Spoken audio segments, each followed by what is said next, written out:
ओम शांति। आज 27 मार्च 2025। आज बाप दादा के अनमोल मधुर महावाक्य सुनते हैं। मीठे बच्चे, खिवैया आया है तुम्हारी नैया पार लगाने। तुम बाप से सच्चे होकर रहो तो नैया हिलेगी डुलेगी, लेकिन डूब नहीं सकती। आज की मुरली में प्रश्न है, बाप की याद बच्चों को यथार्थ ना रहने का मुख्य कारण क्या है? उत्तर है, साकार में आते आते भूल गए हैं कि हम आत्मा निराकार हैं और हमारा बाप भी निराकार है। साकार होने के कारण साकार की याद सहज आ जाती है। देही अभिमानी बन अपने को बिंदी समझ बाप को याद करना, इसी में ही मेहनत है। ओम शांति। शिव भगवान उवाच, इनका नाम तो शिव नहीं है ना, इनका नाम है ब्रह्मा और इन द्वारा बात करते हैं शिव भगवान उवाच। यह तो बहुत बार समझाया है। कोई मनुष्य को या देवता को अथवा सूक्ष्म वतनवासी ब्रह्मा विष्णु शंकर को भगवान नहीं कहा जाता। जिनका कोई आकार व साकार चित्र है उनको भगवान नहीं कह सकते। भगवान कहा ही जाता है बेहद के बाप को। भगवान कौन है यह कोई को भी पता नहीं। नेति नेति कहते हैं, अर्थात हम नहीं जानते। तुम्हारे में भी बहुत थोड़े हैं जो यथार्थ रीति जानते हैं। आत्मा कहती है, हे भगवान, अब आत्मा तो है बिंदी, तो बाप भी बिंदी ही होगा। अब बाप बच्चों को बैठ समझाते हैं। बाबा के पास कई ऐसे बच्चे हैं जो यह भी नहीं समझते हैं कि हम आत्मा कैसे बिंदी हैं। कोई तो अच्छी रीति समझते हैं, बाप को याद करते हैं। बेहद का बाप है सच्चा हीरा। हीरे को बहुत अच्छी डिब्बी में डाला जाता है। कोई के पास अच्छे हीरे होते हैं तो किसी को दिखलाना तो सोने चांदी की डिब्बी में डाल फिर दिखाते हैं। हीरे को जौहरी ही जाने और कोई जान ना सके। झूठा हीरा दिखाएं तो भी किसी को पता ना पड़े। ऐसे बहुत ठग जाते हैं। तो अब सच्चा बाप आया है, परंतु झूठे भी ऐसे ऐसे हैं जो मनुष्यों को कुछ भी पता नहीं पड़ता। गाया भी जाता है, सच की नाव हिले डुले पर डूबे नहीं। झूठ की नाव हिलती नहीं है, इनको कितना हिलाने की करते हैं। जो यहाँ इस नाव में बैठे हुए हैं वह भी हिलाने की कोशिश करते हैं। ट्रेडर गाए जाते हैं ना। अब तुम बच्चे जानते हो खिवैया बाप आया हुआ है। बागवान भी है। बाप ने समझाया है, यह है कांटों का जंगल। सभी पतित है ना। कितना झूठ है। सच्चे बाप को विरला कोई जानता है।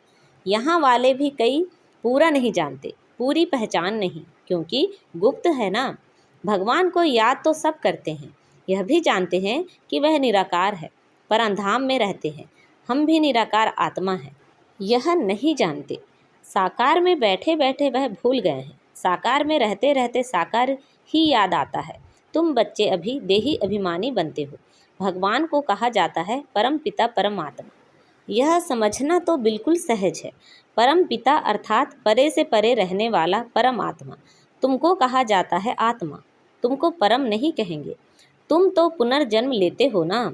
यह बातें कोई भी जानते नहीं। भगवान को भी सर्वव्यापी कह देते हैं। भक्त भगवान को ढूंढते हैं, पहाड़ों पर, तीर्थों पर, नदियों पर भी जाते हैं।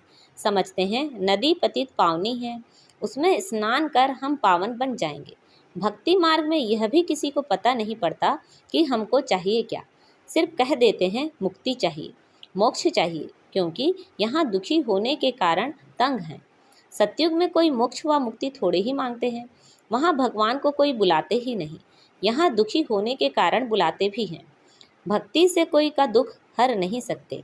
भल कोई सारा दिन राम राम बैठ जपे तो भी दुख हर नहीं सकते।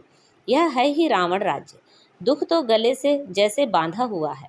गाते भी हैं, दुख में सिमरण सब करे, सुख में करे ना कोई। इसका मतलब जरूर सुख था, अब दुख है। सुख था सतयुग में, दुख है अभी कलयुग में। इसलिए इसको कांटों का जंगल कहा जाता है। पहला नंबर है देह अभिमान का कांटा, फिर है काम का कांटा। अभी बाप समझाते हैं, तुम इन आँखों से जो कुछ देखते हो वह विनाश होने का है। अब तुमको चलना है शांति धाम। अपने घर को और राजधानी को याद करो। घर की याद के साथ साथ बाप की याद भी जरूरी है, क्योंकि हर कोई पतित पावन नहीं है। तुम पतित पावन बाप को कहते हो तो बाप को ही याद करना पड़े। वह कहते हैं माँ में कम याद करो। मुझे ही बुलाते हो ना। बाबा आकर पावन बनाओ। ज्ञान का सागर है तो जरूर मुख से आकर समझाना पड़े। प्रेरणा तो नहीं कहेंगे। एक तरफ शिव जयंती भी मनाते हैं, दूसरे तरफ फिर कहते नाम रूप से न्यारा है। नाम रूप से न्यारी चीज तो कोई होती नहीं। फिर कह देते ढिक्कर भीतर सब में है। अनेक मत है ना। बाप समझाते हैं तुमको 5 विकारों रूपी रावण ने तुच्छ बुद्धि बना दिया है, इसलिए देवताओं के आगे जाकर नमस्ते करते हैं। कोई तो नास्तिक होते हैं, किसी को भी मानते नहीं। यहाँ बाप के पास तो आते ही हैं ब्राह्मण, जिनको 5000 वर्ष पहले भी समझाया था। लिखा हुआ भी है, परमपिता परमात्मा ब्रह्मा द्वारा स्थापना करते हैं तो ब्रह्मा की संतान ठहरे। प्रजापिता ब्रह्मा तो मशहूर है, जरूर ब्राह्मण ब्राह्मणियाँ भी होंगे। अभी तुम शूद्र धर्म से निकल ब्राह्मण धर्म में आए हो। वास्तव में हिंदू कहलाने वाले अपने असली धर्म को जानते नहीं हैं, इसलिए कभी किसी को मानेंगे, कभी किसी को मानेंगे। बहुतों के पास जाते रहते। क्रिश्चियन लोग कभी किसी के पास जाएंगे नहीं। अभी तुम सिद्ध कर बतलाते हो। भगवान बाप कहते हैं मुझे याद करो। एक दिन अखबारों में भी पढ़ेगा कि भगवान कहते हैं मुझे याद करने से ही तुम पतित से पावन बन जाएंगे। जब विनाश नज़दीक होगा तब अखबारों द्वारा भी यह आवाज़ कानों पर पड़ेगा। अखबार में तो कहाँ कहाँ से समाचार आते हैं ना।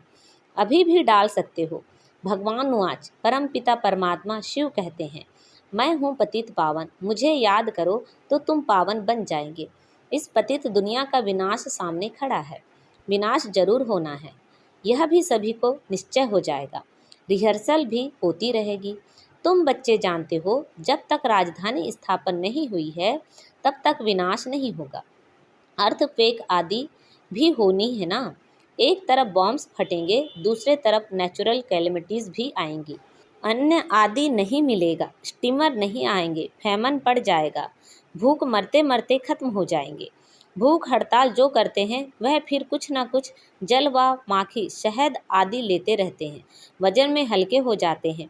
यह तो बैठे बैठे अचानक अर्थक्वेक होंगी, मर जाएंगे। विनाश तो जरूर होना है। साधु संत आदि ऐसे नहीं कहेंगे कि विनाश होना है इसलिए राम राम कहो। मनुष्य तो भगवान को ही नहीं जानते हैं। भगवान तो खुद ही अपने को जाने और ना जाने कोई। उनका टाइम है आने का, जो फिर इस बूढ़े तन में आकर सारे सृष्टि के आदि मध्य अंत का नॉलेज सुनाते हैं। तुम बच्चे जानते हो अभी वापस जाना है, इसमें तो खुश होना चाहिए। हम शांति धाम जाते हैं। मनुष्य शांति ही चाहते हैं, परंतु शांति कौन देवे? कहते हैं ना शांति देवा। अब देवों का देव तो एक ही उच्चते उच्च बाप है। वह कहते हैं मैं तुमको पावन बनाकर ले जाऊंगा, एक को भी नहीं छोड़ूंगा। ड्रामा अनुसार सबको जाना ही है। गाया हुआ है मच्छरों सदृश से सब आत्माएं जाती हैं। यह भी जानते हैं सतयुग में बहुत थोड़े मनुष्य होते हैं। अभी कलयुग अंत में कितने ढेर मनुष्य हैं, फिर थोड़े कैसे होंगे। अभी है संगम। तुम सतयुग में जाने के लिए पुरुषार्थ करते हो, जानते हो यह विनाश होगा। मच्छरों सदृश आत्माएं जाएंगी, सारा झुंड चला जाएगा। सतयुग में बहुत थोड़े रहेंगे। बाप कहते हैं कोई भी देहधारी को याद नहीं करो। देखते हुए हम नहीं देखते हैं। हम आत्मा हैं, हम अपने घर जाएंगे। खुशी से पुराना शरीर छोड़ देना है। अपने शांति धाम को याद करते रहेंगे तो अंतमति सो गति हो जाएगी। एक बाप को याद करना, इसमें ही मेहनत है। मेहनत बिगर उच्च पद थोड़े ही मिलेगा। बाप आते ही हैं तुमको नर से नारायण बनाने के लिए। अब इस पुरानी दुनिया में कोई चैन नहीं है। चैन है ही शांति धाम और सुखधाम में। यहाँ तो घर घर में अशांति है, मारपीट है। बाप कहते हैं अब इस छीछी दुनिया को भूलो। मीठे मीठे बच्चों, मैं तुम्हारे लिए स्वर्ग की स्थापना करने आया हूँ। इस नर्क में तुम पतित बन पड़े हो, अब स्वर्ग में चलना है। अब बाप को और स्वर्ग को याद करो तो अंतमति सो गति हो जाएगी। शादी आदि में भल जाओ, परंतु याद बाप को करो। नॉलेज सारी बुद्धि में रहनी चाहिए। भल घर में रहो, बच्चों आदि की संभाल करो, परंतु बुद्धि में याद रखो बाबा का फरमान है मुझे याद करो। घर छोड़ना नहीं है, नहीं तो बच्चों की संभाल कौन करेगा। भक्त लोग घर में रहते हैं, गृहस्थ व्यवहार में रहते हैं, फिर भी भक्त कहा जाता है। क्योंकि भक्ति करते हैं, घर बार संभालते हैं, विकार में जाते हैं तो भी गुरु लोग उनको कहते हैं श्री कृष्ण को याद करो तो उन जैसा बच्चा होगा। इन बातों में अब तुम बच्चों को नहीं जाना है, क्योंकि तुमको अब सतयुग में जाने की बातें सुनाई जाती है, जिसकी स्थापना हो रही है। वैकुंठ की स्थापना कोई श्री कृष्ण नहीं करते हैं। श्री कृष्ण तो मालिक बना है, बाप से वर्षा लिया है। संगम के समय ही गीता का भगवान आते हैं। गीता सुनाई बाप ने और बच्चे ने सुनी। भक्ति मार्ग में फिर बाप के बदले बच्चे का नाम डाल दिया है। बाप को भूल गए हैं तो गीता भी खंडन हो गई। वह खंडन की हुई गीता पढ़ने से क्या होगा? बाप तो राजयोग सिखलाकर गए, इनसे श्री कृष्ण सतयुग का मालिक बना। भक्ति मार्ग में सत्यनारायण की कथा सुनने से कोई स्वर्ग का मालिक बनेगा क्या? ना कोई इस ख्यालात से सुनते हैं, उससे फायदा कुछ नहीं मिलता। साधु संत आदि अपने अपने मंत्र देते हैं, फोटो देते हैं, यहाँ वह कोई बात नहीं।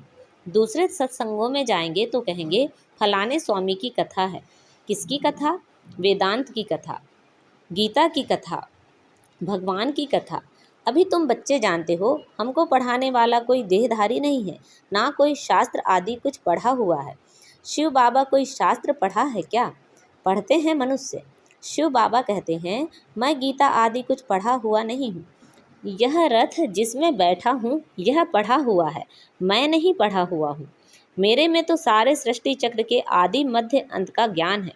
यह रोज गीता पढ़ता था, तोते मौखिक कंठ कर लेते थे।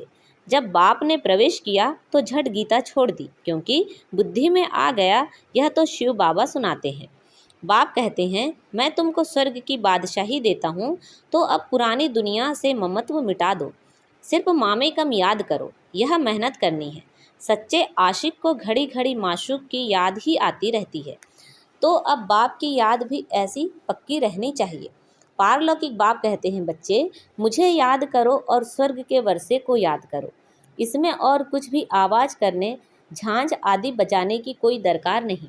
गीत भी कोई अच्छे अच्छे आते हैं तो बजाए जाते हैं, जिनका अर्थ भी तुमको समझाते हैं। गीत बनाने वाले खुद कुछ भी नहीं जानते।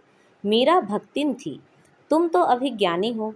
बच्चों से जब कोई काम ठीक नहीं होता है तो बाबा कहते तुम तो जैसे भक्त हो, तो वह समझ जाते हैं कि बाबा ने हमको ऐसा क्यों कहा। बाप समझाते हैं बच्चे अब बाप को याद करो, पैगंबर बनो, मैसेंजर बनो, सबको यही पैगाम दो कि बाप और वर्षे को याद करो तो जन्म जन्मांतर के पाप भस्म हो जाएंगे। अब वापस घर जाने का समय है। भगवान एक ही निराकार है, उनको अपनी देह है नहीं। बाप ही अपना परिचय बैठ देते हैं, मन मनाभव का मंत्र देते हैं। साधु सन्यासी आदि ऐसा कभी नहीं कहेंगे कि अब विनाश होना है। बाप को याद करो। बाप ही ब्राह्मण बच्चों को याद दिलाते हैं। याद से हेल्थ, पढ़ाई से वेल्थ मिलेगी। तुम काल पर जीत पाते हो, वहाँ कभी अकाले मृत्यु नहीं होता। देवताओं ने काल पर विजय पाई हुई है। अच्छा, मीठे मीठे से खिलते बच्चों प्रति माता पिता बाप दादा का याद प्यार और गुड मॉर्निंग। रूहानी बाप की रूहानी बच्चों को नमस्ते। हम सब रूहानी बच्चों की रूहानी माता पिता बाप दादा को याद प्यार, गुड मॉर्निंग और नमस्ते। आज की मुरली से धारणा के लिए मुख्य सार हैं। ऐसा कोई कर्म नहीं करना है जो बाप द्वारा भक्त का टाइटल मिले। पैगंबर बन सबको बाप और वर्षे को याद करने का पैगाम देना है। इस पुरानी दुनिया में कोई चैन नहीं है, यह छीछी दुनिया है, इसे भूलते जाना है। घर की याद के साथ साथ पावन बनने के लिए बाप को भी जरूर याद करना है। आज बाबा ने हमें वरदान दिया है, प्रवृत्ति में रहते परवृत्ति में रहने वाले निरंतर योगी भव। प्रवृत्ति में रहते परवृत्ति में रहने वाले निरंतर योगी भव। निरंतर योगी बनने का सहज साधन है प्रवृत्ति में रहते परवृत्ति में रहना। परवृत्ति अर्थात आत्मिक रूप। जो आत्मिक रूप में स्थित रहता है वह सदा न्यारा और बाप का प्यारा बन जाता है। कुछ भी करेगा लेकिन यह महसूस होगा जैसे काम नहीं किया है लेकिन खेल किया है। तो प्रवृत्ति में रहते आत्मिक रूप में रहने से सब खेल की तरह सहज अनुभव होगा। बंधन नहीं लगेगा।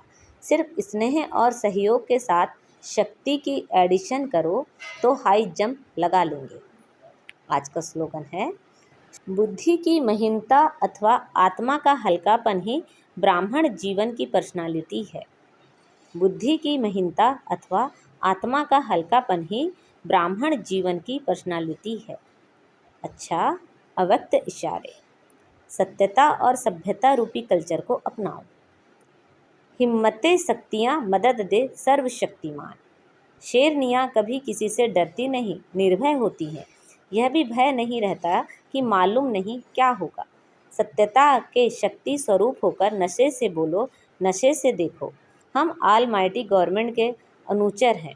इसी स्मृति से अयथार्थ को यथार्थ में लाना, सत्य को प्रसिद्ध करना है, ना कि छिपाना है। लेकिन सत्यता के साथ बोल में मधुरता और सभ्यता आवश्यक है। अच्छा, ओम शांति।